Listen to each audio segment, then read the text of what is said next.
In the vast, sun-soaked fields of the Louisiana Bayou, there stood a grand plantation that had weathered both the storms of time and nature.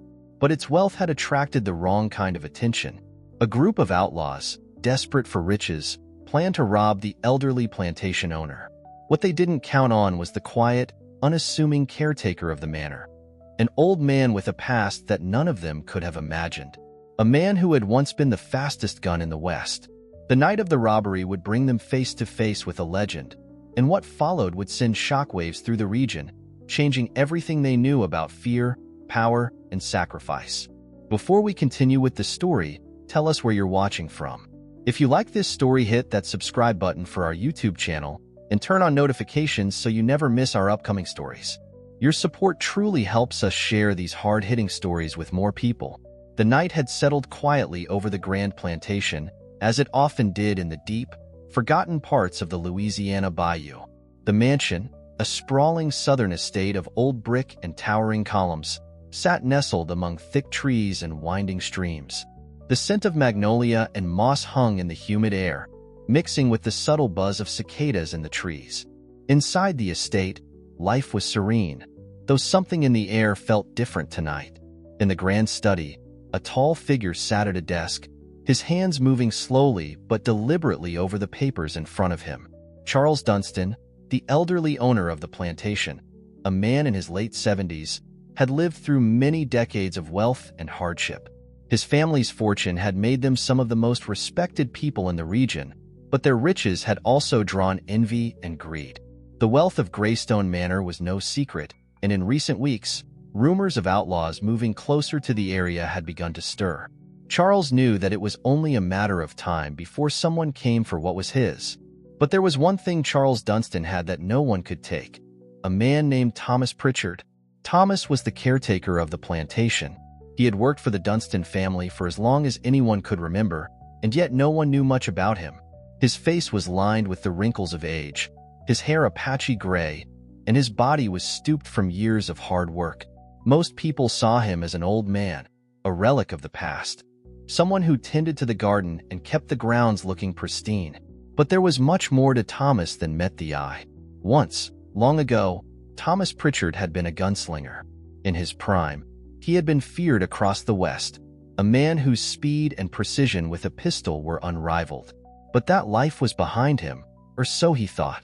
In his later years, he found peace working the grounds of the Dunstan estate, having left behind the violence and chaos of the frontier. But tonight, as the wind rustled through the trees, there was a deep sense of unease in the air. Thomas could feel it in his bones, the way a storm gathers on the horizon before it strikes. There was danger out there tonight, and he knew it. As he moved quietly through the manor's hallways, checking the windows and doors to ensure they were locked, his thoughts were interrupted by the sound of the horses. A low, rhythmic pounding of hooves, the kind that told Thomas that they were not just passing through. He stepped toward the front window, his eyes narrowing as he peered through the blinds. A group of riders, dark figures against the evening sky, were making their way up the long driveway leading to the manor. The men were moving fast, too fast. Their horses' hooves struck the ground with urgency, and Thomas could tell they weren't here for a social call. His heart rate picked up. He had known it was only a matter of time before someone tried to claim what the Dunstan family had worked so hard to build. He turned and moved silently through the halls, his feet barely making a sound. As he passed by the study, he heard Charles Dunstan's voice calling for him. "Thomas," the old man called out, his voice weak but tinged with worry. "Thomas, what's going on out there?" Thomas didn't answer right away. His thoughts raced. The riders were getting closer, and he had no time to waste. He walked into the study, meeting Charles's gaze. "We have trouble," Thomas said flatly. "There's a gang coming, heading this way. Outlaws. They mean to rob us." Charles's face paled. He was old, frail, and he knew that he couldn't fight off a group of outlaws. His hands trembled as he gripped the arms of his chair. "We need to get out of here, Thomas," he said desperately. "There's no time to waste." Thomas shook his head. "No, they won't get past me." Charles looked at him with confusion, his brow furrowing. "You can't be serious, Thomas." "I'm serious," Thomas interrupted. Stay inside and keep Mrs. Dunstan safe. I'll handle the rest." Before Charles could protest further, Thomas turned and exited the study, moving swiftly down the hallway toward the back of the house. His fingers brushed the edge of his old pistol, still hidden beneath the floorboards where he had kept it for years. He wasn't the man he used to be, but tonight, he would need that man's skill once more. Outside, the sound of the riders grew louder, now accompanied by the heavy, ominous silence of anticipation. The outlaws had arrived. Thomas stood at the back door of the manor, looking out over the moonlit grounds, his hand resting on the hilt of his revolver. He was ready for a fight he knew would be hard, but necessary. This was the moment he had been waiting for, whether he had ever truly wanted it or not. The door behind him creaked open, and Thomas turned to see Charles Dunstan standing in the doorway, his frail figure silhouetted in the dim light. "Go inside, Mr. Dunstan," Thomas said with finality. "This is my fight, not yours." Charles hesitated, but eventually nodded and disappeared into the house. Thomas stood alone in the night, waiting for the inevitable. The outlaws were coming. The moonlight cast a pale, silvery glow over the plantation, illuminating the wide, open spaces of the yard. The large oaks lining the driveway swayed gently in the breeze, their shadows stretching long across the fields. But despite the beauty of the evening, the atmosphere was thick with tension.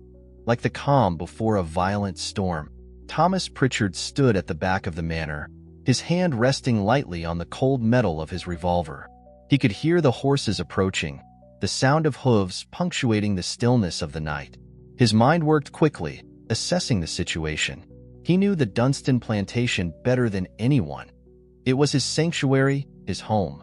He would defend it with his life if he had to. The outlaws had made a critical mistake.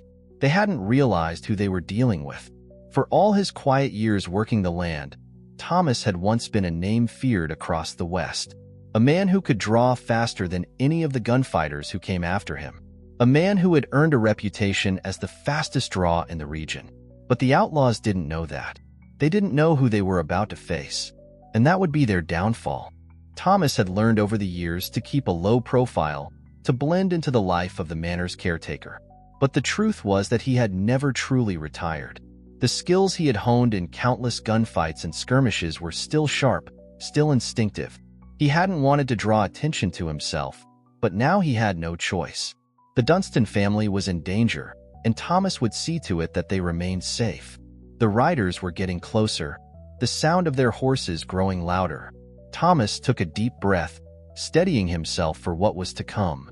The plan was simple: draw them in, make them think they had the upper hand, and then strike. He knew he had only one chance to take down the group. There would be no second chances. Suddenly, a voice broke through the night, cold and rough. Well, looks like the old man's got himself some company." The leader of the outlaws, a man named Victor Black, called out from the edge of the property, his voice carrying easily through the night air. He was the one who had organized the raid on Greystone Manor, and his reputation preceded him, just as Thomas's did. But what Victor Black didn't know was that the old man who had tended to this estate for years was more than just a caretaker. Thomas didn't flinch at the sound of Victor's voice. He had expected this, and now it was time to make them pay for underestimating him. "Is that you, Victor?" Thomas called back, his voice calm, almost casual, as if this were just another evening. "Who else would it be, old man?" Victor sneered, stepping out from behind a tree, his eyes scanning the grounds. He was flanked by 4 other men, each carrying weapons, rifles slung over their shoulders, pistols holstered at their sides. They were armed and ready to take what they wanted. Thomas stood his ground, his hand still resting on his revolver, but his posture relaxed, the quiet confidence of someone who had been in countless life-and-death situations before. He knew how this would play out. They thought they were dealing with just another old man. They had no idea that he was the one who would dictate the terms of this fight. Victor's men spread out, positioning themselves at the edges of the yard. They were closing in, trying to surround the manor. Thomas could see the fire in their eyes, their desperation. They had no idea who they were dealing with. "You've come for the Dunstan's gold, haven't you?" Thomas called out, his tone light. "Well, I'm afraid you've come to the wrong place." Victor's eyes narrowed, and he took a step forward, his hand resting on the handle of his revolver. "You're wrong, old man. This place is worth more than gold. And if you don't want things to get ugly, you'll hand over everything you've got." Thomas's lips curled into a grim smile. "You don't want to do this, Victor. You're out of your league." For a moment, there was silence. The riders held their positions, unsure of how to respond. They had expected resistance, but nothing like this. Thomas's calm demeanor was unnerving, almost as if he knew exactly how this was going to play out. And the truth was, he did. "Enough talk," Victor finally growled. "I'll take your silence as a refusal." With that, Victor drew his pistol, his movements swift and practiced. The others followed suit, but Thomas was already a step ahead. His hand moved faster than any of the outlaws could anticipate, his revolver flashing in the dim light. The first outlaw to make a move, a tall, burly man with a scar on his face, dropped to the ground before he could even squeeze the trigger. The shot was precise, a clean strike to the chest, and the man was dead before he even hit the dirt. The remaining outlaws froze, their eyes wide with shock. They had heard the stories of the old gunslinger, but they hadn't believed them. They had underestimated the man they thought was just a caretaker. Victor's hand shook as he lifted his revolver, but before he could fire, Thomas was already on the move. Another shot rang out, and the second outlaw, one who had been aiming for Thomas's head, fell to the ground with a howl of pain.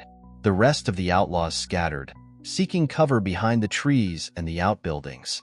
Thomas moved like a shadow, quick and silent, his revolver still in hand. He didn't give them a chance to regroup.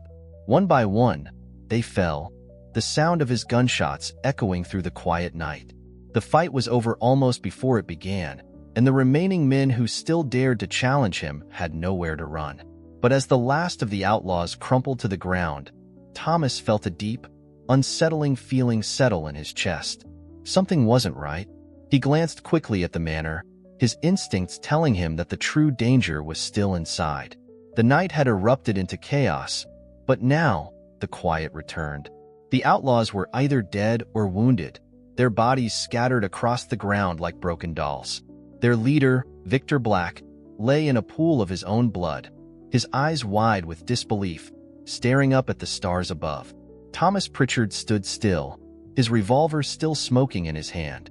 The old caretaker's breathing was steady, his heart racing with the adrenaline of the fight, but his mind was already moving ahead, calculating the next steps.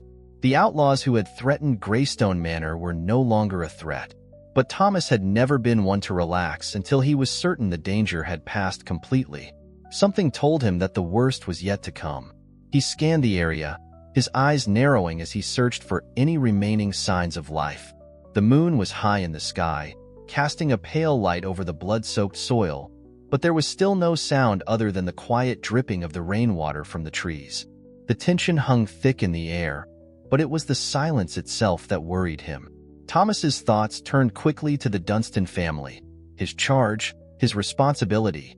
He had made a promise to keep them safe, and though he had taken down the attackers, he couldn't be sure that the danger was entirely gone. His hand instinctively reached for the small watch on his pocket, checking the time.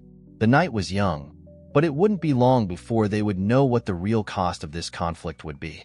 He moved swiftly toward the house, his boots clicking softly on the stone steps as he approached the front door. He didn't look back. He knew that the moment he'd taken down the outlaws, others would come. Word would spread, and soon, others would be making their way to Greystone to either take what they could or avenge their fallen comrades. As he entered the manor, his eyes immediately went to the figure sitting by the fire. There, in the dim light, sat Clara Dunstan, the wife of his elderly employer. Her face was pale, her eyes wide with worry, but there was something resolute in her posture. She had seen the dangers of the world and understood them more than most women of her age, but tonight, even Clara Dunstan could not have fully grasped the depth of the threat they had just survived. "Thomas!" she exclaimed, her voice trembling but steady as she stood to greet him. "What's happened? Is it over?" Thomas walked toward her, his gaze hardening as he assessed her. He could feel the weight of the night pressing down on him, the silent understanding that he had kept his promise for now, but at what cost?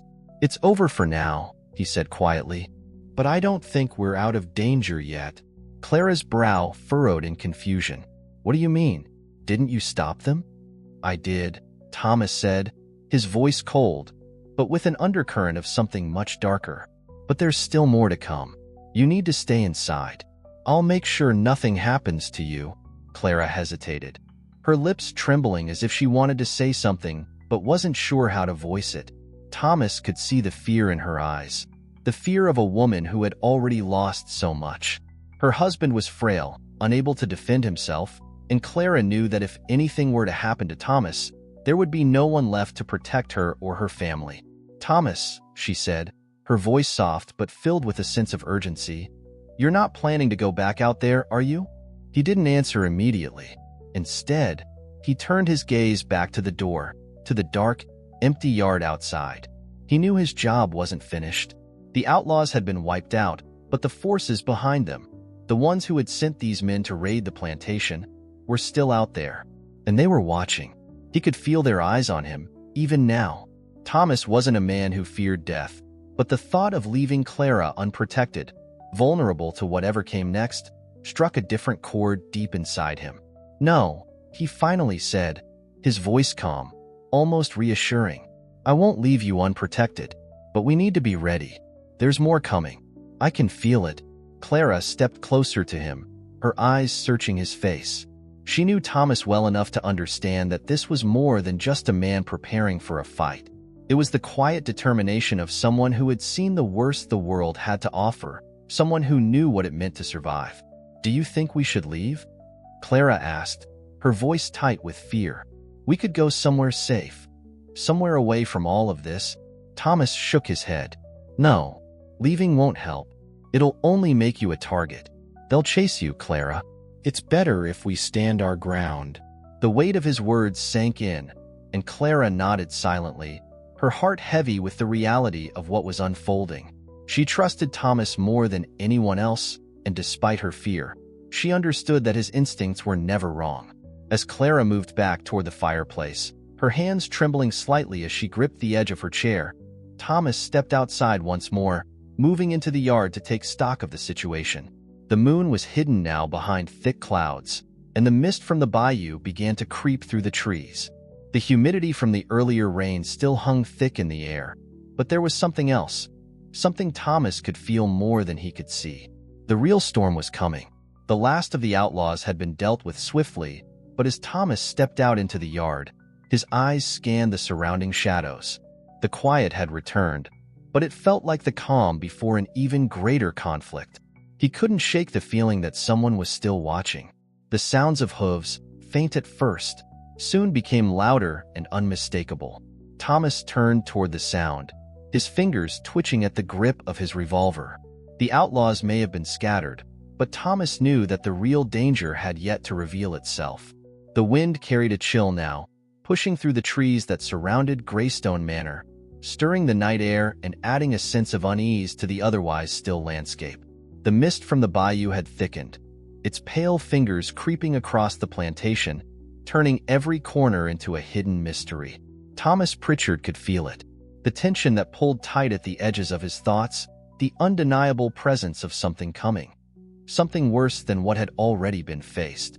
He had always been a man of action, a man who had lived by the revolver, quick and decisive. But tonight, as the minutes ticked by, he felt the weight of age and responsibility pressing down on him. There was a time when he could handle a dozen men with nothing more than a glance and a steady hand. Now, he knew he couldn't afford a single misstep. This night was different. It wasn't just about survival. This time, it was about protecting those who depended on him. The silence stretched long as he waited, his eyes darting between the shadows in the yard. The moon had fully disappeared behind the clouds, leaving him in near total darkness. His senses were razor-sharp, every sound amplified. The rustle of leaves, the distant croak of a frog, the faint creak of the manor's old wood as it settled. But beyond that, there was only a chilling quiet that had fallen over the land. Suddenly, the sound of horses echoed through the trees again, louder this time, unmistakable in its urgency. They were coming. Thomas stepped into the shadows of a large oak tree, his hand once more gripping the handle of his revolver, the cold metal reassuring in his hand. He felt the familiar weight of the weapon, the one that had saved him countless times before, and for a moment, he allowed himself to remember the man he once was, the gunslinger, the fastest draw in the West. He had left that life behind, but tonight, that man would return. For them, for Clara, for the Dunstan family. The riders were close now, their horses' hooves muffled against the damp ground. Thomas could see their shadows moving against the mist, 5 or 6 men, all armed. He could hear their low murmurs, their confidence in the air. They thought they had the upper hand. They thought they were walking into a simple robbery, a score that would change their lives. They couldn't have been more wrong. As the riders neared the edge of the property, Thomas made his move. He stepped out from the shadows, his revolver already raised, his eyes steady and calculating. He didn't wait for them to spot him. He knew better than to allow them the initiative. The first outlaw barely had time to register the threat before Thomas fired, his aim true. The bullet hit the man square in the chest, sending him crashing to the ground. Chaos erupted almost instantly.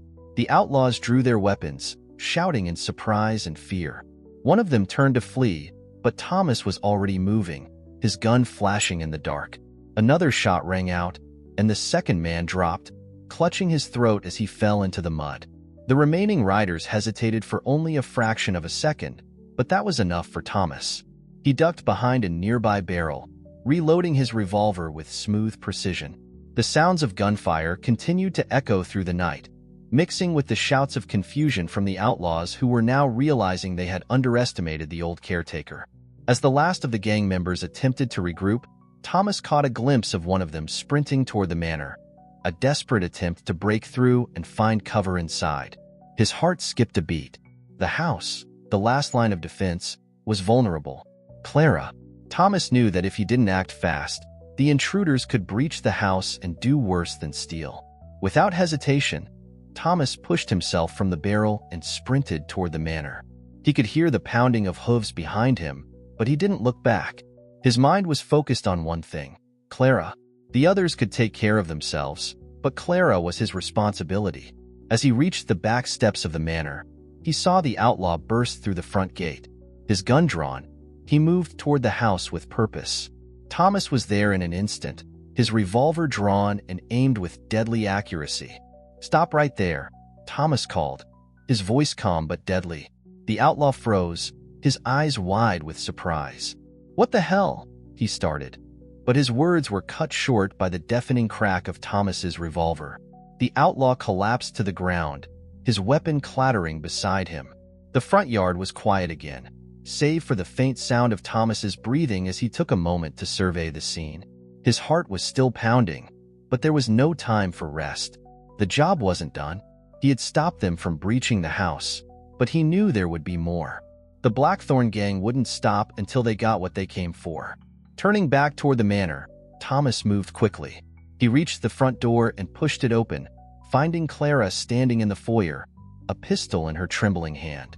She had heard the gunfire, and she knew the danger they were still in. "Thomas, are you all right?" she asked, her voice thick with worry. "I'm fine," Thomas said, his voice low but steady. "But we're not out of danger yet." Clara nodded, her eyes filled with determination. "What do we do now?" Thomas didn't answer immediately. He had been planning for this, but he had known from the start that there was no perfect plan. They could only fight, and they could only hope. He reached into his coat pocket and pulled out a small piece of paper, a map of the plantation and the surrounding land. "I've set traps around the property," Thomas explained. "We'll use the land to our advantage. I'll hold them off, but you need to stay inside. Stay behind the locked doors." Clara's face hardened, and for a moment, she seemed like a completely different woman. She wasn't afraid anymore. She had seen Thomas's skill, and she trusted him with everything. "No," she said firmly. "I'm staying with you." Thomas's eyes softened as he looked at her. He didn't want her exposed to the same danger, but he knew better than to argue. There was no changing her mind. "Then let's make sure they don't get any closer," Thomas said, giving her a nod. Together, they turned toward the door, knowing that the night was far from over. The battle was just beginning. The night had fallen over Greystone Manor like a shroud, and the air now felt thick with dread.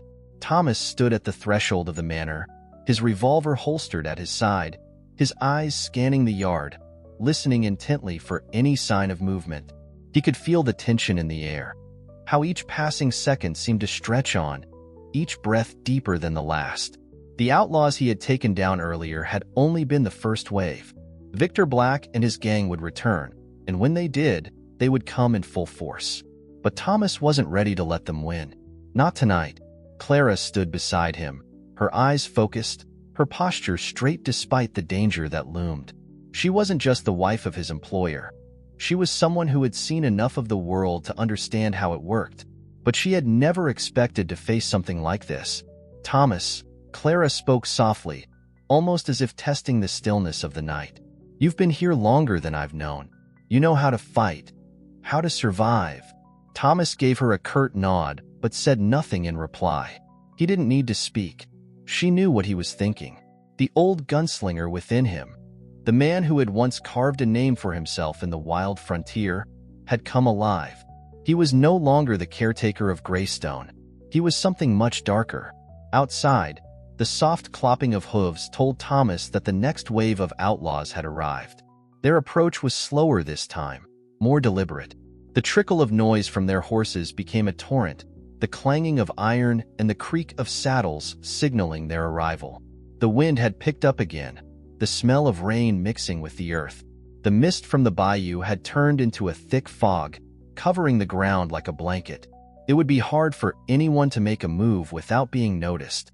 That was exactly what Thomas needed. "They're coming," Thomas said, his voice low but steady.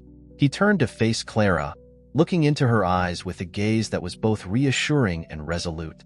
"Stay inside. I'll handle them." Clara hesitated, clearly struggling with the decision. She had come to trust him over the years, but the thought of Thomas facing danger alone, again, was something she couldn't bear. "I can help," she insisted. Her voice wasn't as forceful as before, but there was something in it, something fierce. Thomas reached out, placing a hand gently on her shoulder. "You've helped more than you know," he said, his voice soft but firm. "Now, let me finish this."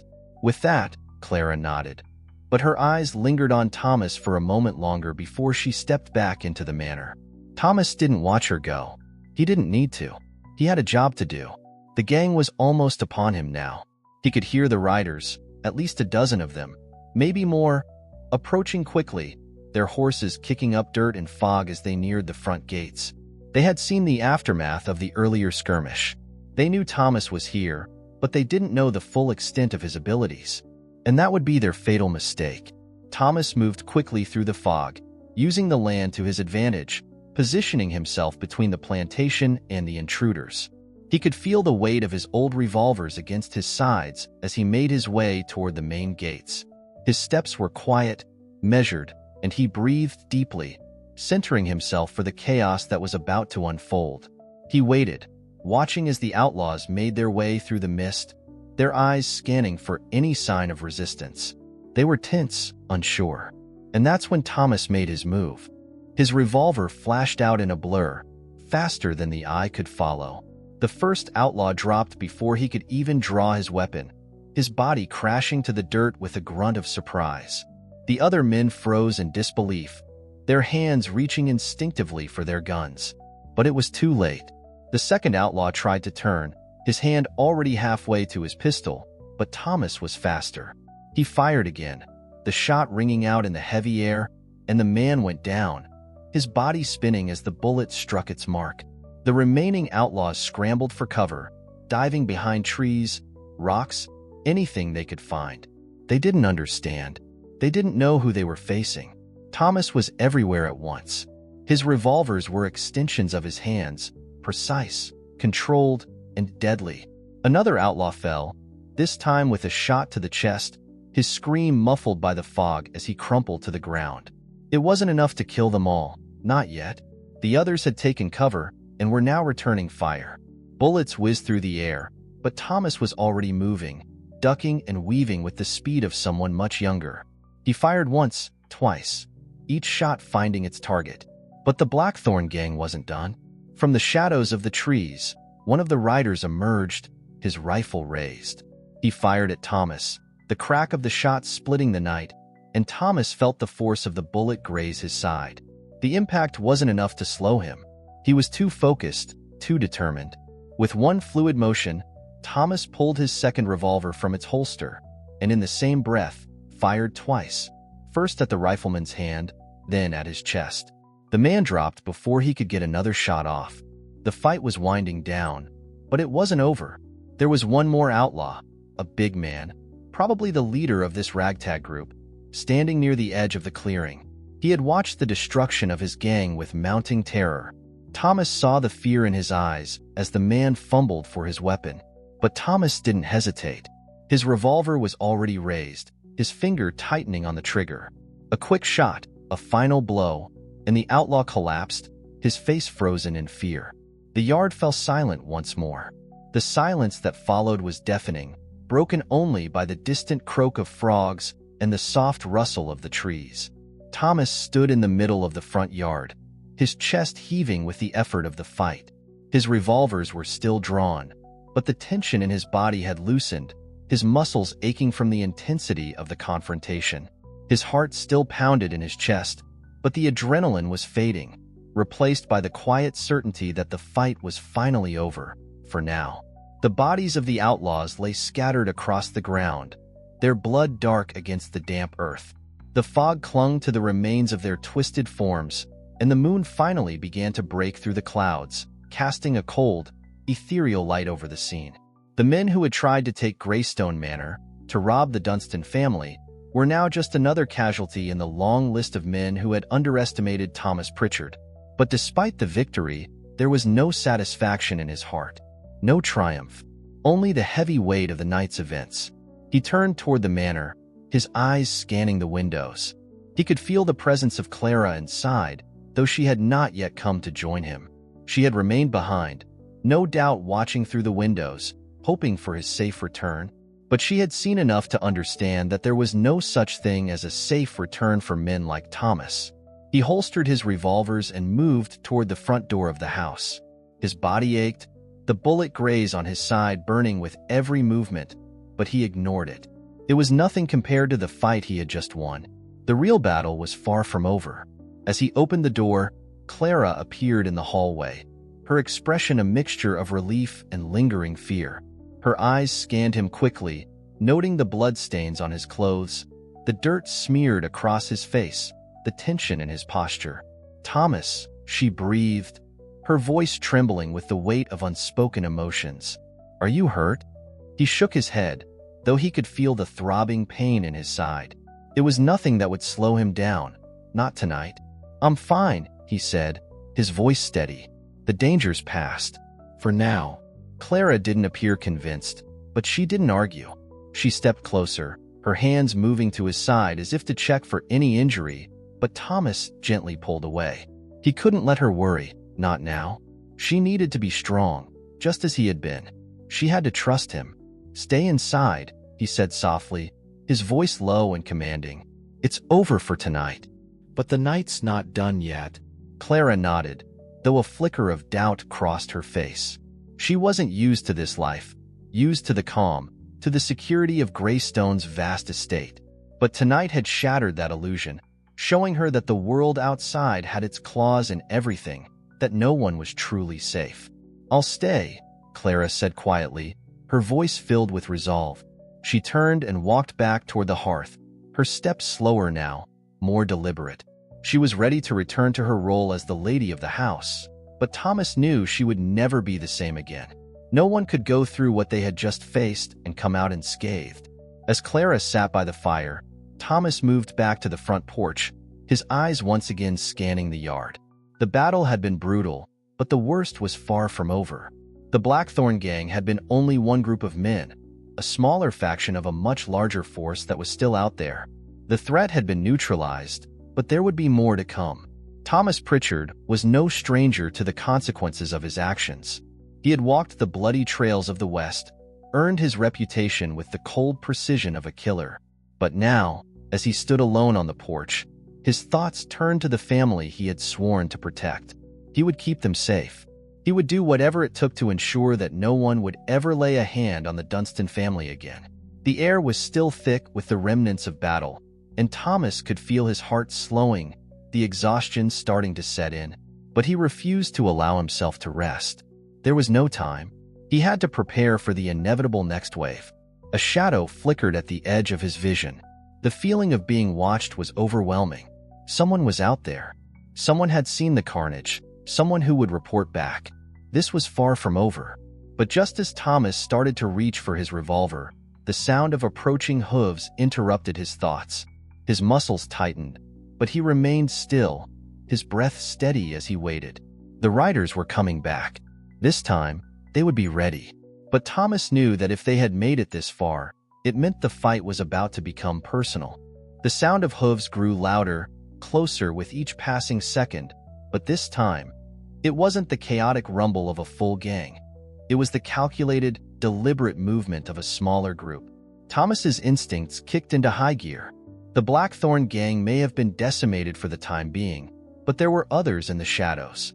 He could feel the threat in the air, thick with anticipation, and his mind began to race through his options. He didn't want to give them the satisfaction of seeing him nervous. He couldn't let that happen. Greystone had been attacked once, but Thomas wasn't about to let it fall again. He had prepared for this.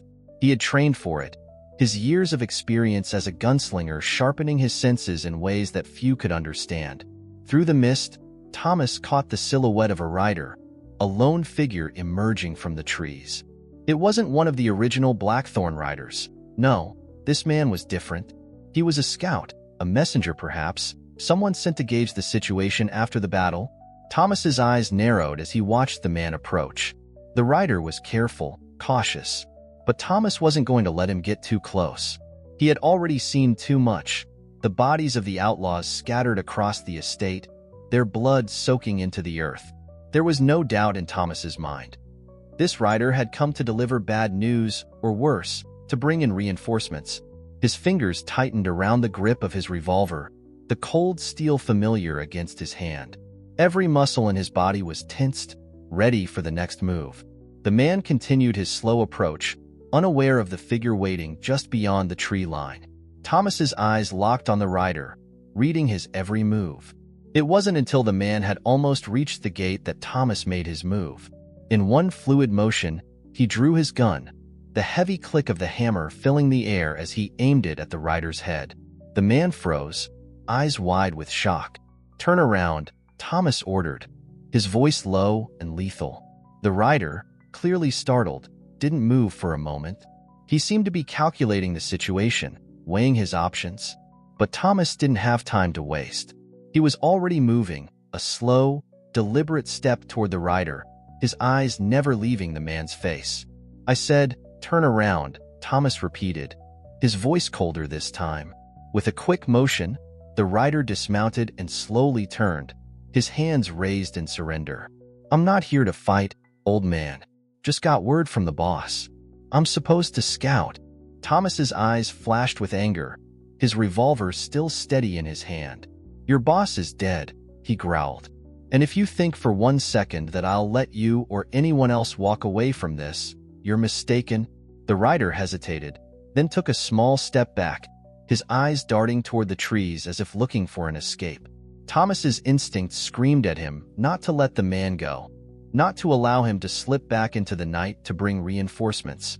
But before Thomas could react, a voice cut through the mist, one that was far too familiar. "Hold your fire, Thomas," a low, gravelly voice called out. Thomas froze, his eyes darting around for the source of the voice. He knew that voice, knew it too well. It was Weston Harlow, the bounty hunter who had been tracking the Blackthorn gang for weeks. Weston stepped into the clearing, his eyes scanning the scene with that all-too-familiar calculating gaze. He had come alone this time, a single rider without backup. Weston was a man of few words, and his presence only added to the tension already brewing in the air. "Damn it, Weston," Thomas muttered, lowering his revolver just a fraction. "What are you doing here?" Weston took another step forward, his hands raised in a gesture of calm. "I came to finish what you started."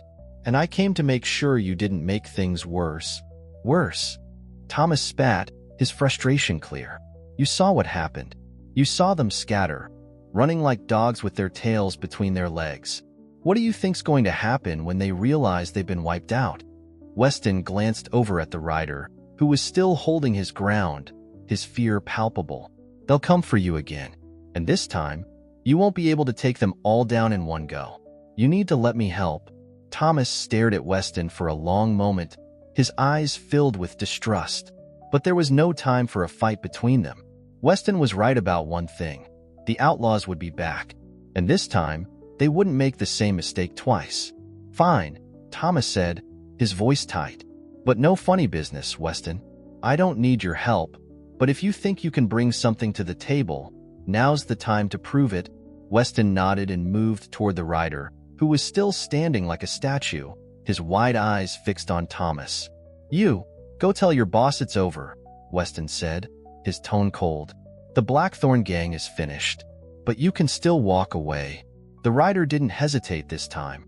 He mounted his horse with a speed fueled by fear and kicked the animal into motion, galloping away into the fog.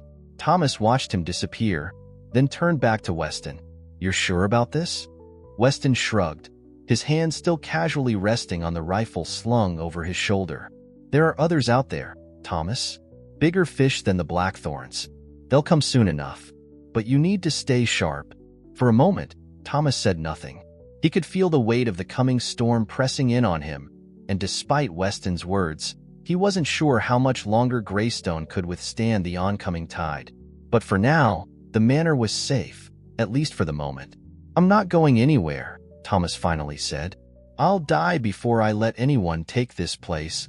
Weston chuckled darkly, the hint of approval in his eyes. You've got more fight left in you than most men half your age. I'll give you that. Good, Thomas replied, his hand reaching down to tighten his grip on his revolver. Because this isn't over.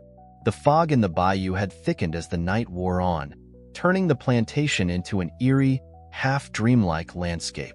Greystone Manor was now a place of uneasy quiet, its grandeur overshadowed by the events that had unfolded earlier. The gunfire had stopped, but the tension in the air hung thick, a tangible presence that neither Thomas nor Weston could shake. Thomas stood in the yard, his eyes trained on the path that led into the thick woods. He could hear the soft rustle of leaves, the distant sound of water lapping against the banks of the bayou. But most of all, he could hear the steady beat of his own heart, slow but heavy, a constant reminder of the battle he had just fought. The fight he had won, but only temporarily. The Outlaws had come with greed in their hearts, hoping to steal from the Dunstan family, but they hadn't known what awaited them. They had underestimated Thomas Pritchard.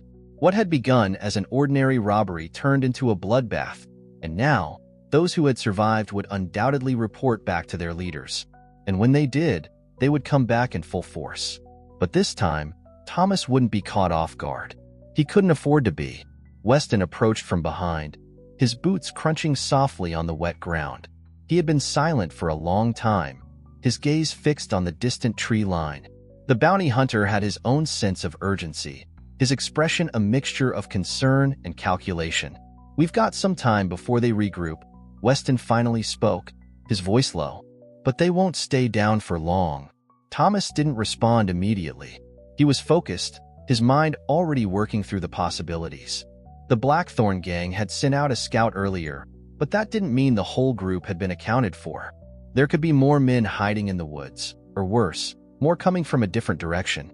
Thomas had fought enough battles to know that the enemy rarely came from the place you expected. We can't afford to wait, Thomas said at last, his voice grim. They'll come again, and this time, they'll bring more men. I won't let them take this place. Not again. Weston nodded, acknowledging the urgency in Thomas's words. He turned his attention to the house, to the tall, looming figure of Greystone Manor rising behind them. The lights inside were dim, but they were still burning, still a symbol of the life that had been built here. A life that was now in danger. Do you think Clara is safe inside? Weston asked, glancing back toward the house. Thomas's jaw tightened at the mention of Clara's name. He knew she had been inside during the attack, hiding behind the safety of the manor's thick walls. But Thomas had seen enough bloodshed to know that the safety of the walls didn't always mean the safety of the people inside them. He had vowed to protect her, to protect the Dunstan family, but the fight wasn't over yet. Not by a long shot. "She's safe, for now," Thomas said, his voice steady but filled with a quiet intensity. "But I can't guarantee how long that'll last. I'll make sure the perimeter is secure, but we need to be ready for anything. This place needs to be a fortress before dawn." Weston gave a short, sharp nod, understanding the gravity of the situation. He moved toward the back of the manor, his eyes scanning the ground for any signs of movement. Thomas turned, heading toward the nearby stables to check on the horses. If they were going to fight, they would need to be fast, agile. As he moved through the stables, the old wood creaked beneath his feet, the scent of hay and leather filling the air. Thomas paused for a moment, his hand resting on the doorframe, his mind drifting back to the early days of Greystone. When he had first come to the plantation, years ago, it had been a place of peace, a place where hard work and steady hands could build something lasting. But that peace was now threatened, and Thomas wasn't going to let it slip away. His thoughts were interrupted by the sound of footsteps behind him. Clara appeared in the doorway, her face pale but determined.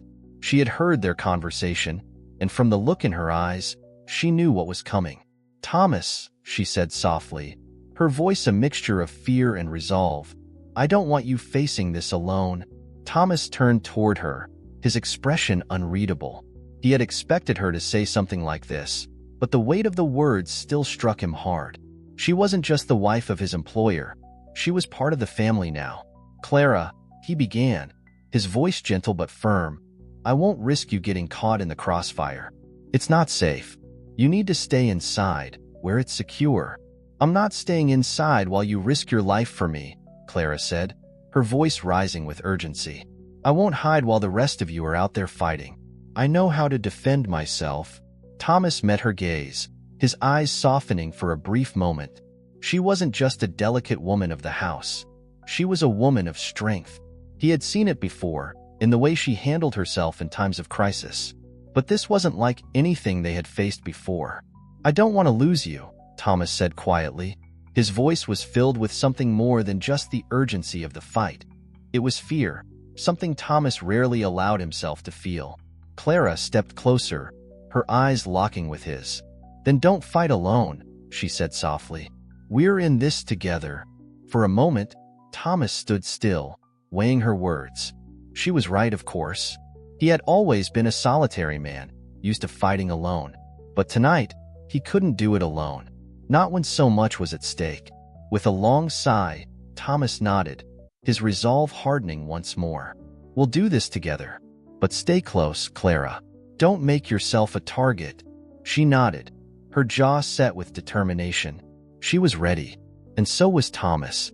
The air around Greystone Manor felt thick, charged with the tension of the night that was unfolding.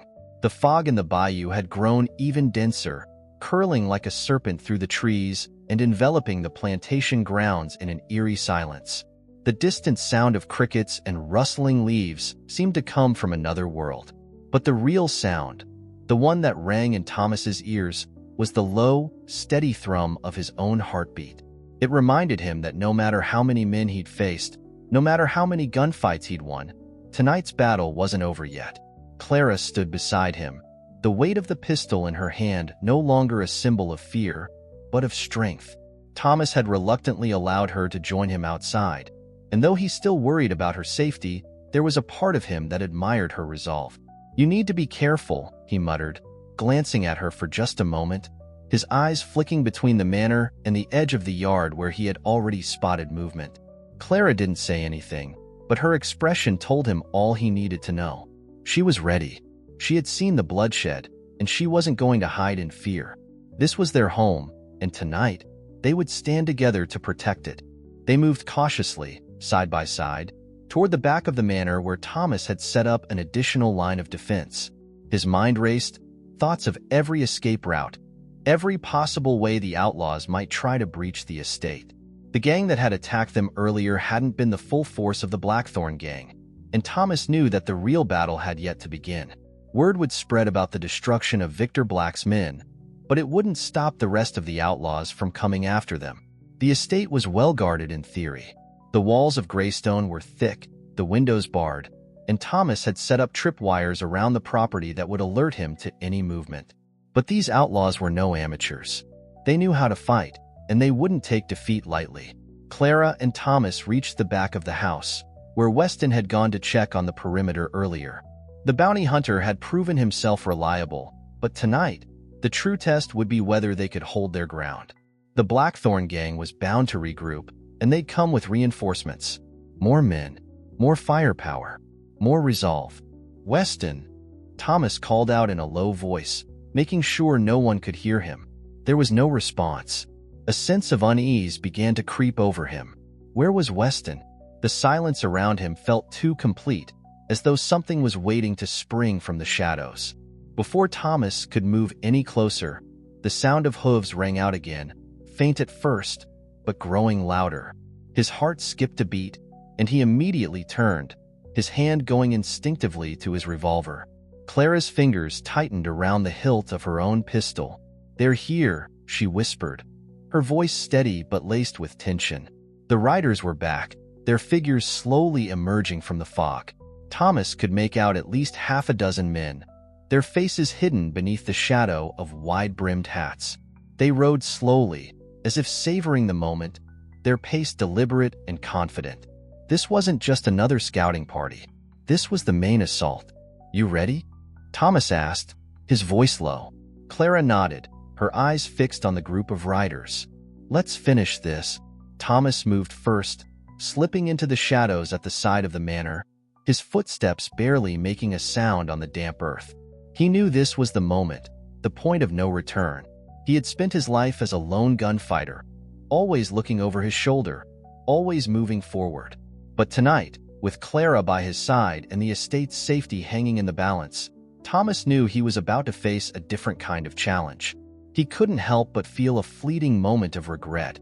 Had he chosen this life for himself? Or had fate simply pushed him into it? But it didn't matter now.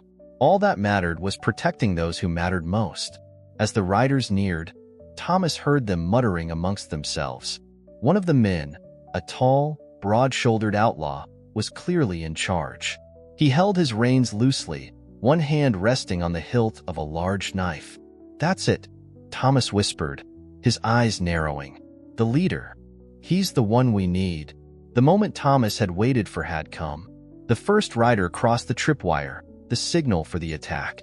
Thomas moved swiftly, his revolver already drawn. Bang! The first outlaw fell, his body hitting the ground with a thud. The sound of the shot was enough to set off the chaos that had been building in the air. The leader of the group shouted orders, his voice tinged with panic as the men scattered, attempting to find cover. But Thomas was already on the move, firing 2 more shots, taking down another rider before he could even react. Clara had not hesitated. She moved with precision, her pistol raised as she took out a third man, her shot finding its mark in the chest. The explosion of gunfire echoed through the yard, a harsh reminder that this was no longer just a robbery. This was war. The outlaws were disoriented, struggling to respond to the sudden onslaught. They had expected a fight, but nothing like this.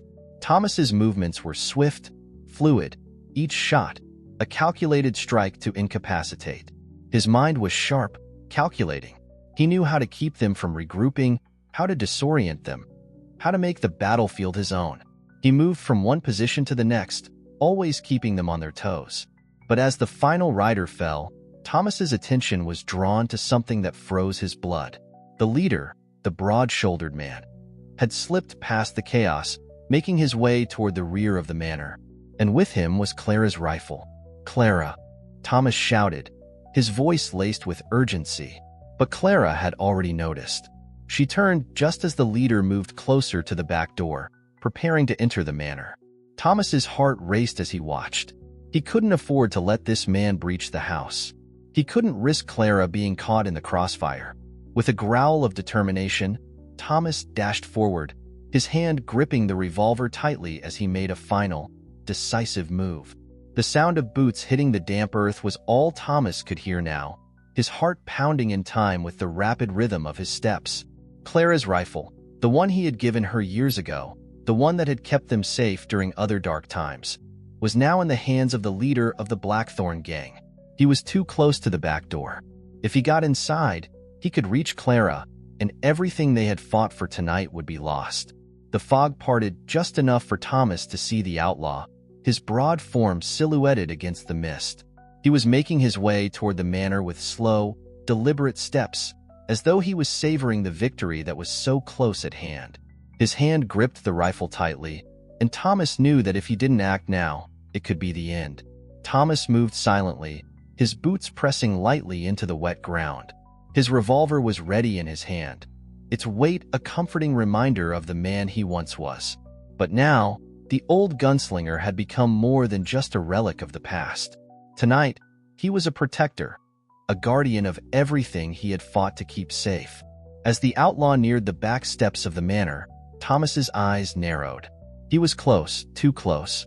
There was no time left to wait, no time to give him a warning. Thomas raised his revolver and, with a flash of movement, fired. The shot rang through the fog like thunder, the sound of it sharp and sudden in the stillness of the night. The leader of the gang didn't even have time to react. The bullet struck him square in the chest, and he crumpled to the ground, the rifle slipping from his hands as he fell. But Thomas didn't wait to see if the man was truly dead. He moved toward the body with purpose, his eyes scanning the yard for any more threats. He couldn't afford to let his guard down, not even for a second. He reached the body of the leader, kicking the rifle aside as he crouched down to check for a pulse. The outlaw was still alive, but barely. Blood poured from the wound in his chest, staining the earth beneath him. His breaths came in shallow gasps, his eyes flickering as they focused on Thomas's face. "You should have stayed out of it," Thomas muttered, his voice low and cold. "You're lucky you're still breathing."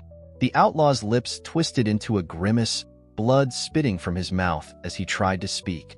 "You'll pay for this," he rasped, his voice filled with venom. "There's more of us. You can't stop us all." Thomas's expression hardened, his fingers tightening around the grip of his revolver. He wasn't about to let this man live, not after everything he had tried to do to Greystone and its people. He raised the gun, aiming for the outlaw's head, but just as his finger began to squeeze the trigger, a voice from the doorway froze him in his tracks. "Thomas, don't." It was Clara.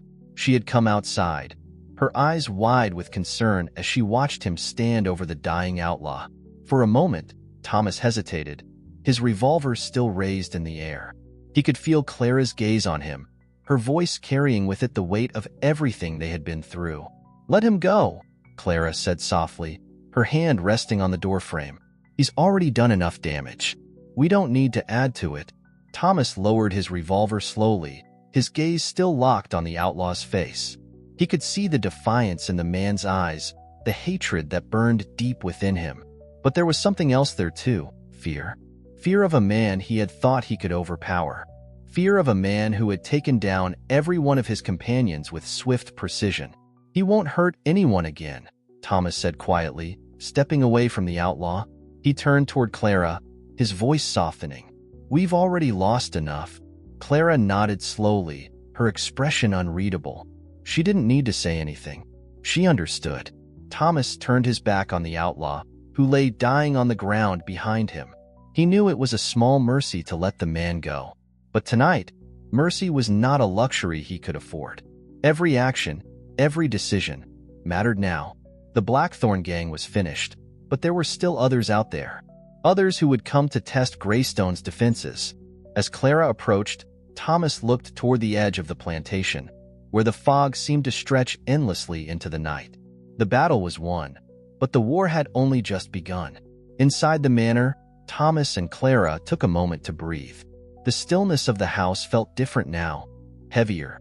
The fight wasn't over yet. Greystone Manor was safe for tonight, but Thomas knew that the Blackthorn gang wouldn't stay down. Word would spread that the manor had been defended, viciously, brutally, and that would only make them more determined to return. Thomas glanced at Clara, her face pale but resolute. She had stood beside him, not just as his employer's wife, but as a partner in this fight. He couldn't have done this without her. She was stronger than most men he had known, and tonight, her courage had made all the difference. "We're not done yet," Thomas said softly, more to himself than to Clara. "They'll come again." Clara placed a hand on his shoulder, her grip tight and reassuring. "We'll be ready," she replied. The storm was far from over, and Thomas knew that Greystone Manor would always be a target. But for tonight, at least they had one. And that was enough. The night dragged on, the calm outside the manor contrasting the turmoil that churned within. The fog thickened, settling over Greystone Manor like a cloak, and the oppressive stillness was only broken by the occasional sound of rustling leaves. Inside the house, Clara and Thomas moved in tense silence. Their earlier conversation had done little to calm the storm inside of them both. Thomas had seen enough to know that the Blackthorn Gang's failure would not be the end of their troubles. These men were only a small part of a much larger web, one that had been quietly watching Greystone for some time, waiting for the right moment to strike. What had started as a robbery had turned into a much larger battle for control. Thomas turned his back to the window as he checked the loading chamber of his revolver. His hands were steady, his mind sharp, but there was something in the back of his head gnawing at him. A sense of dread he couldn't shake. The fight tonight had been hard, brutal, but it had left one inescapable fact. Greystone was vulnerable. The Outlaws were not the last threat he would face. As Thomas holstered his revolver, Clara moved closer, her eyes full of worry but also of something else. Something more resolute. "You're not going to let them take Greystone, are you?" she asked quietly. Thomas turned to face her, his eyes meeting hers, his expression unwavering. "No," he said firmly, his voice quiet but filled with purpose. "I'm not. But the fight's not over. Not by a long shot." Clara nodded, her lips tight with determination. She had seen enough in her life to understand that when Thomas made a decision, it was final. This wasn't just about the land or the money. It was about keeping their family safe. It was about fighting for what was rightfully theirs. They both turned toward the door as they heard the sound of footsteps in the hall. Weston appeared in the doorway, his face grim, his boots covered in mud from the damp earth outside. "They're coming back," Weston said simply. His tone was low, but it carried the weight of his knowledge. Thomas nodded. He had expected this. "How many?" Weston rubbed his chin thoughtfully, then took a deep breath. "At least 24, maybe more." This wasn't just a group of hired hands. These men are part of something bigger, something organized. They won't stop until they have what they came for. Thomas felt a cold not form in his stomach. Weston's words were a hard truth, but they weren't new. Thomas had seen these kinds of gangs before. He had fought them and defeated them. But this time, it was different. This wasn't just a group of thieves. This was a war, and Greystone Manor was the battlefield. "We've got to prepare," Thomas said, turning to Clara. "We won't be able to hold them off if we're caught off guard. They'll come at us from all sides, but we can set traps. We can use the land to our advantage." Clara nodded, her eyes filled with understanding. "I'll gather the men," she said, her voice steady. "We'll reinforce the gates, check the barricades. I need you to stay inside," Thomas said firmly. He didn't want her exposed to any more danger than necessary. "You're safer here." Clara didn't flinch at his words. She had heard them before, but this time, her expression hardened. "I'm not hiding behind walls again, Thomas," she said, her voice strong. "I'm staying with you. We're in this together." Thomas met her gaze for a long moment, his mind racing. He had always fought alone, even when he had the choice to fight with others. But this time, Clara was right. They were a team, and if Greystone was going to survive this next assault, it would take both of them working together. With a final nod, Thomas turned to Weston. "Set up on the eastern perimeter. We'll need eyes on every approach. And make sure we've got ammunition for the guns." Weston didn't hesitate. He moved quickly, heading toward the back of the manor where the men had been stationed earlier. Thomas watched him go, then turned to check the condition of the horses. They would need them for the next phase of the plan. They had to be ready to move quickly, in case the outlaws attempted to break through the gates. Clara followed him silently, moving with purpose as they made their way to the stables. The soft whinny of the horses greeted them, their nervous energy a reflection of the tension in the air. Thomas carefully inspected the tack, ensuring everything was in place. "You know," Clara said softly, breaking the silence, "I don't think I've ever seen you like this before. Not even after the years of trouble we've faced together." Thomas didn't look at her immediately, his focus on the horses as he checked their saddles. "It's different now," he said, his voice low. "Before, it was just me against the world. Now it's something else." Clara stepped closer, her eyes fixed on him. "You've always been a protector, Thomas. You're not doing this alone. You're protecting all of us. And we'll stand by you. We'll fight together." He paused, his hand resting on the reins of one of the horses. For a brief moment, the weight of the responsibility he had taken on seemed to settle in his chest. The battle was no longer just his own. It was theirs, and he was no longer the lone man in the shadows. "You're right," he said quietly. "We'll fight together, and we'll win. But we need to make sure they never try this again. I'm not going to let anyone threaten this family. Not again." The air was thick with the scent of damp earth and sweat as the sun finally began to dip beneath the horizon, casting an orange glow over the fields of Greystone Manor. The evening fog rolled in from the bayou once again, settling over the plantation like a shroud, concealing the land in a veil of mystery. But within the walls of the manor, preparations were well underway. The calm before the storm had passed, and now the true battle was about to begin. Thomas Pritchard stood on the porch, his eyes scanning the darkening horizon. He could feel the energy in the air, the charge of a fight that was coming, that was inevitable. He had fought many battles in his life, but none like this. Greystone was not just a piece of land to him. It was a place where memories had been forged, where bonds had been built. It was everything. Clara moved beside him, her face resolute as she checked the last of the defenses around the manor. Every window, every door, every corner of Greystone was being reinforced by the small group of men who had rallied to their cause. The Outlaws, these Blackthorn men, would soon make their move, but Thomas knew they had no idea what they were about to face. "Everything's ready," Clara said quietly, her voice filled with a quiet strength. "We're as ready as we'll ever be." Thomas gave a short nod. "Good. Let's hope it's enough." He turned toward the barn, where Weston and the others were preparing for the next phase of the plan. Weston had gathered the men to help set the final traps, and Thomas had taken extra care in laying out the perimeter. He didn't trust the Blackthorn gang to follow any set pattern. They would use whatever they could to outmaneuver them, and that meant thinking several steps ahead. As Thomas approached the barn, Weston was already standing at the entrance, his face dark with concentration. He didn't need to say anything for Thomas to know that the bounty hunter was as ready as he was. "We've got them surrounded," Weston said, his voice low. "But we can't underestimate them. They're coming in hot, and they won't stop unless we make it clear they don't belong here." Thomas looked toward the stables. The horses were ready, strong and fast. But they wouldn't be enough if the Outlaws decided to bring in reinforcements. If things went as planned, they would trap the remaining Blackthorn men and take them down before they could regroup. But nothing was ever that simple.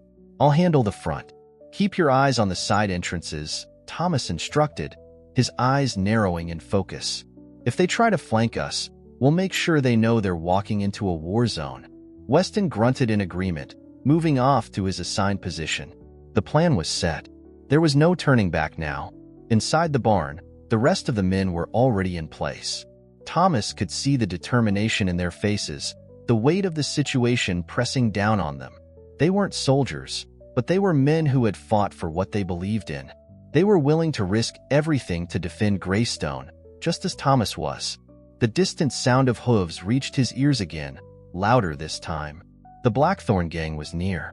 They had crossed the last stretch of bayou land and were now making their way up the long, winding driveway toward the manor. The moment of reckoning had arrived. Thomas gave one last look to his men before stepping out of the barn and into the open air. His eyes met Weston's from across the yard, a silent understanding passing between them. "Ready," Thomas muttered to himself, his hand brushing against his revolvers. He had lived for moments like this. He had fought in every corner of the West, but now everything was on the line. Not just his life, but the lives of the people he had come to care for. The riders were coming closer now, their figures becoming clearer in the fog. There were more of them this time. At least 24 men, each of them riding with a quiet purpose, as if they knew they were about to finish what their comrades had started. They had learned from their previous defeat, and they weren't going to be caught off guard again. But neither would Thomas. "Hold your fire until I give the signal," Thomas called to his men. His voice was firm, carrying through the stillness of the night. They would wait for the right moment, the perfect shot. As the outlaws approached the gates of the manor, Thomas felt his pulse quicken. Every instinct told him that this was it, that the final showdown was upon them. But he wouldn't be hasty. He had to be sure. The first rider reached the gates, his horse slowing as he surveyed the property. He paused, his hand resting on the reins, but he didn't dismount.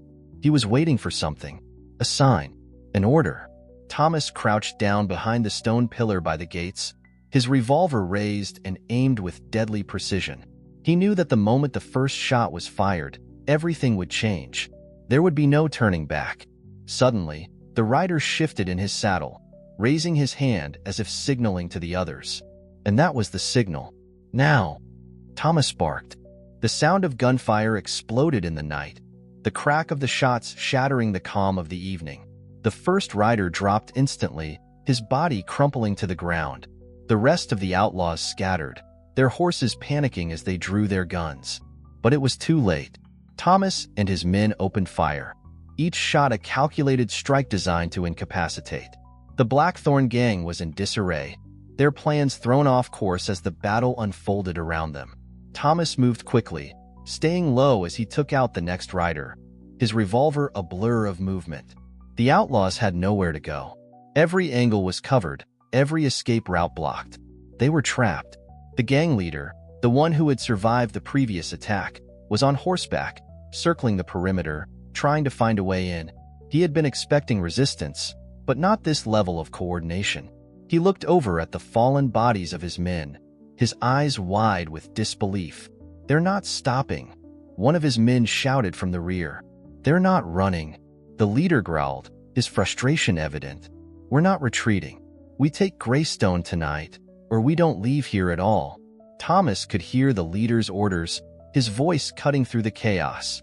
But it was too late for them. They had walked into the lion's den, and they would never walk out.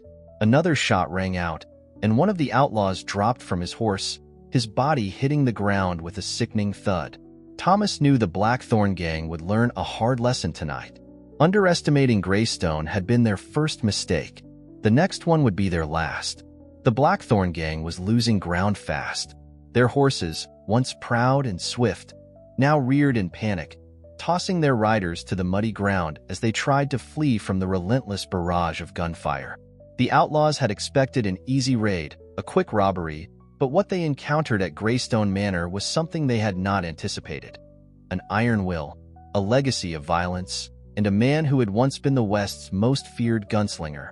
Thomas Pritchard had made sure they would pay dearly for their miscalculation. The fight was one-sided now. His men were well-trained, scattered in positions designed to cover every possible angle, ensuring that no outlaw could get close to the manor. The Blackthorns had not only underestimated Thomas, they had underestimated the land itself. In the chaos of battle, Thomas could see them, the survivors, faltering. They had nowhere to run. Their leader, the man who had thought he could overtake Greystone with sheer numbers, was now fighting to hold his ground. But Thomas was already moving, his revolvers flashing in the night air, a blur of death. The outlaw leader, a man named Cain Holloway, was no fool. He saw the writing on the wall, the bodies of his men strewn across the yard like discarded dolls. He raised his hands, signaling for his remaining riders to pull back. But it was too late. The trap had been set, and they had fallen right into it. Thomas's eyes locked on Cain as the man tried to make a break for the trees, desperate to escape. He was a big man, tall and imposing, but fear was written across his face. Cain had been expecting a fight, but not one this brutal. He had no idea who he was up against. Thomas moved fast. He darted from his position by the barn and closed in on Cain, his revolver steady in his hands, his focus sharp. Cain turned, seeing Thomas approach, but his hand reached instinctively for his gun. Thomas was faster. The shot rang out before Kane could draw, and the man staggered back, a bullet lodged in his shoulder. He fell to his knees, his face contorted with pain and disbelief. "No," Kane growled through gritted teeth, his voice barely a whisper as he tried to raise his weapon once more.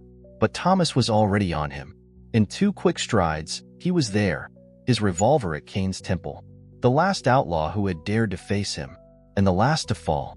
"I told you," Thomas said, his voice cold as ice. "You made a mistake." Kane's eyes widened in terror as the revolver's muzzle pressed harder against his forehead. "You'll regret this. All of you." Thomas didn't hesitate. He pulled the trigger. The sound of the shot was muffled by the thick fog, but the result was undeniable. Kane Holloway's body crumpled to the ground, lifeless. For a moment, everything was still. The fog, the night, the manor. It all seemed frozen in time. The battle was over. The Blackthorn gang had been wiped out. Thomas stood over the body of their leader, his heart pounding but his mind sharp. He was alive. They had survived. But something still gnawed at him. There was always something left behind after a battle. Something that couldn't be undone. He had done what he promised, protect the Dunstan family, but at what cost? He turned slowly, his gaze sweeping over the battlefield. Clara appeared at the top of the porch steps, her silhouette outlined against the dim light from inside the house. She had watched it all unfold, and now, her eyes met his. She didn't say anything at first. She didn't need to. Her gaze told him everything. She had seen the bloodshed, felt the terror, and stood beside him in the fight. But now, as she descended the steps to join him, there was no victory in her eyes. There was only quiet understanding.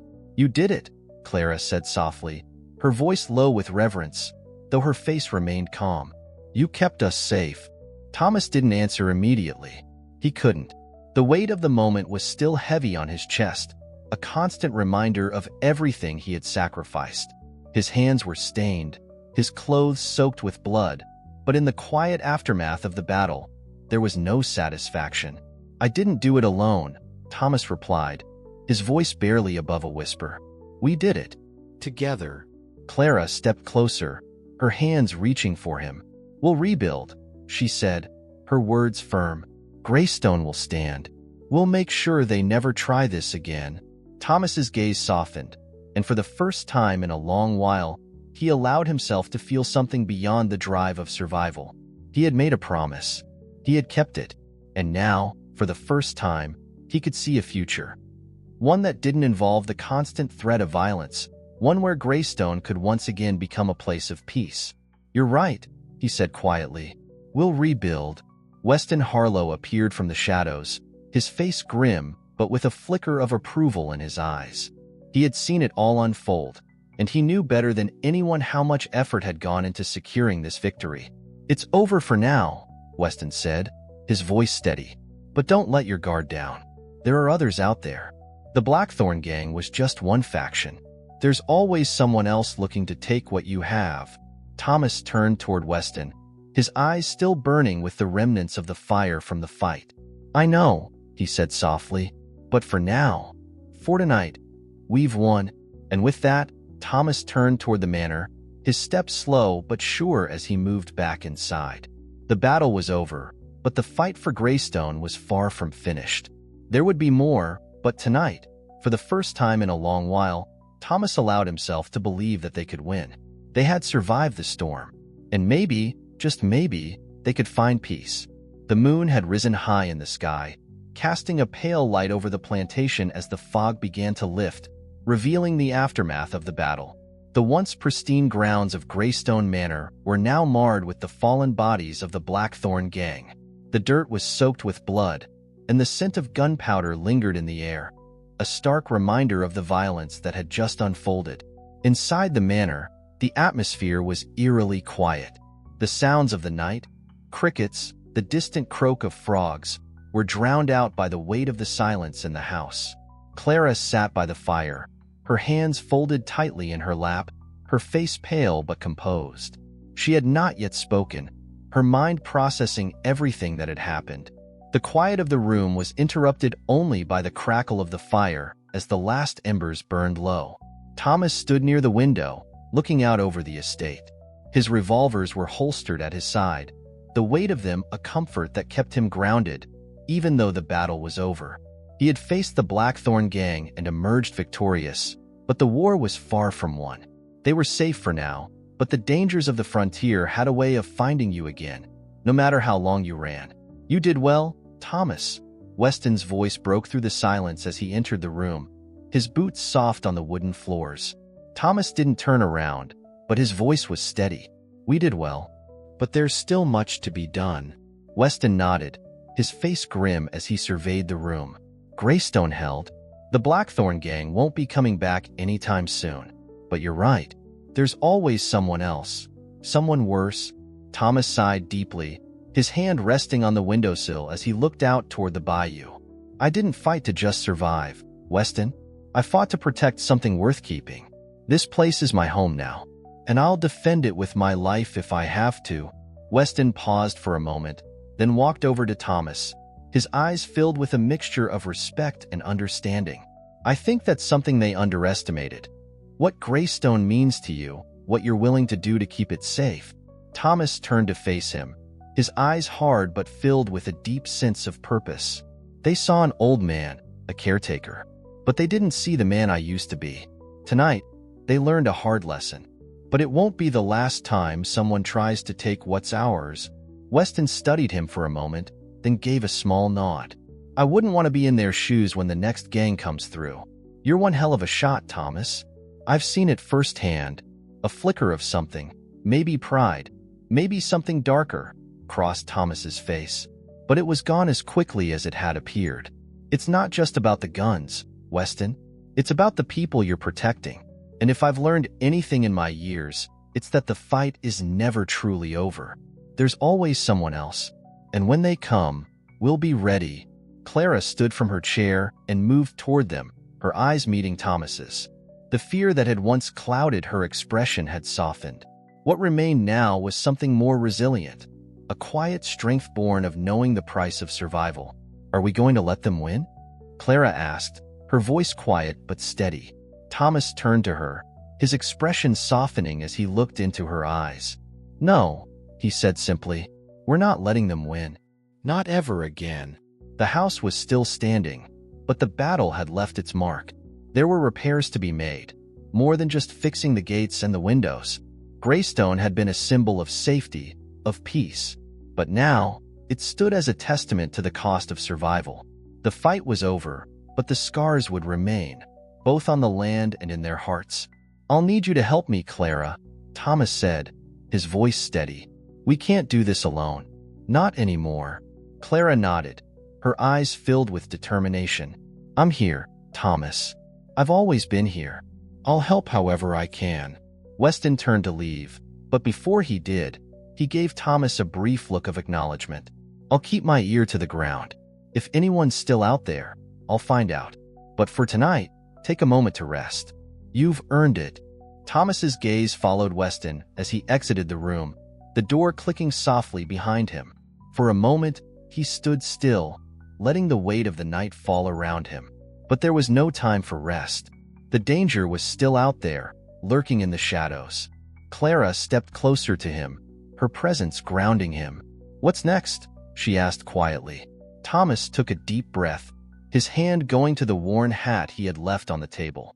He had made a promise to protect this place, to defend it against those who would take it from him. But he knew now that there would be no peace until Greystone was safe, truly safe. We rebuild, he said, his voice firm. We fortify this place. And when they come again, we'll be ready. This time, it won't just be the Blackthorn gang. It'll be anyone who thinks they can take what's ours. Clara nodded, her hand reaching out to take his. Together, she said. Thomas squeezed her hand, feeling the weight of the promise in her words. Together. The dawn broke slowly over Greystone Manor, casting a warm amber glow over the plantation grounds. The thick fog from the bayou had finally lifted, and the air felt fresher, less oppressive, as the morning sun began to peek through the clouds. But the beauty of the day felt bittersweet to Thomas as he stepped out onto the front porch, his boots sinking into the damp earth. The battle was over, but the cost was clear. The Blackthorn gang had been decimated, their bodies still scattered across the property, a grim reminder of the night's violence. It would take time to bury them, but Thomas wasn't concerned with that yet. What mattered now was the future.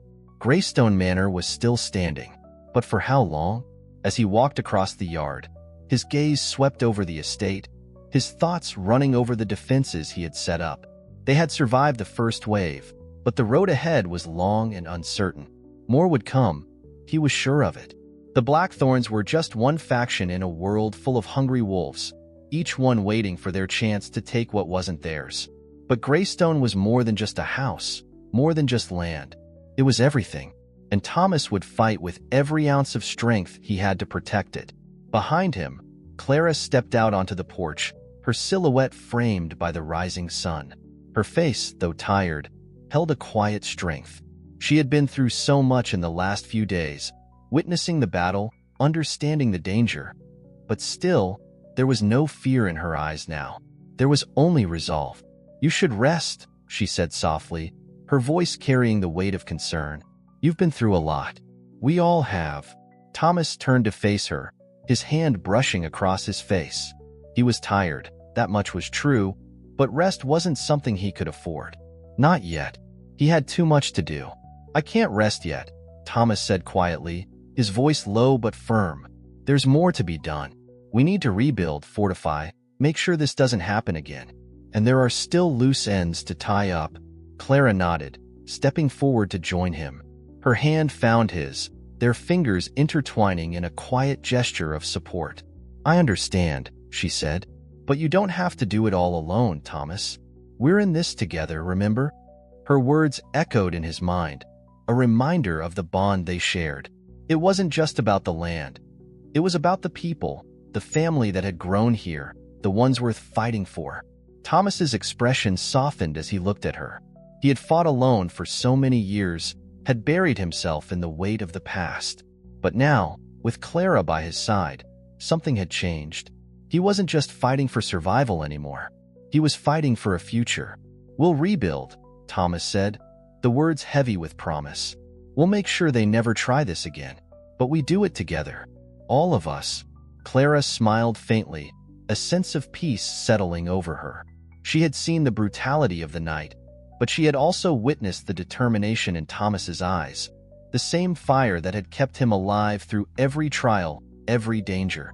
And now, it was that same fire that would protect Greystone and everyone within it. "Together," she repeated, her voice firm with resolve. "And when the next storm comes, we'll face it head-on." Thomas's gaze turned back to the horizon, to the distant tree line where the Blackthorn gang had come from. It was still and quiet now, but he knew better than to let his guard down. He had learned that lesson too many times in his life. "We've got time," Thomas said quietly, his thoughts still focused on the future. "But I don't want to wait until the next fight comes to us. We need to prepare, fortify the gates, reinforce the walls, and make sure the outbuildings are secure. This isn't over." "Not yet." Weston, who had been quietly standing near the barn, approached them now. His face was grim, his movements deliberate, but there was an understanding between them. Weston had seen battles like this before. He knew that Greystone's victory would be short-lived unless they were proactive. "The Blackthorns won't be the last," Weston said, his voice carrying a note of certainty. "There's always someone waiting for a crack in the foundation. But with the right preparation, we'll make sure they don't get close again." Thomas gave a short nod. He didn't need Weston to tell him that. He had known it since the first rider had appeared at the gates. But hearing it from someone else, someone who had fought through the same kind of chaos, reinforced the truth he already knew. "We'll keep them out," Thomas said firmly, turning his attention back to the estate. "Greystone won't fall. Not now. Not ever." They worked together through the rest of the morning and into the afternoon, preparing the estate for whatever would come next. The men who had rallied to Greystone's defense had worked hard, reinforcing the gates, setting up barricades, and ensuring that every vulnerable point was covered. They were all tired, their bodies aching from the strain of the battle, but they knew what they were fighting for. By the time the sun began to set, the estate was as secure as it could be for the moment. The outlaws had been dealt with, but the fear that came with the unknown still lingered in the air. The Blackthorns might be finished for now, but there would always be more. There would always be others who sought to take what wasn't theirs. That night, as the group gathered around the hearth in the manor, the weight of the past days hung heavily in the air. They had survived. They had fought and won. But the road ahead was long. Weston sat across from Clara and Thomas, his face set in that familiar, stoic expression. Greystone's a strong place.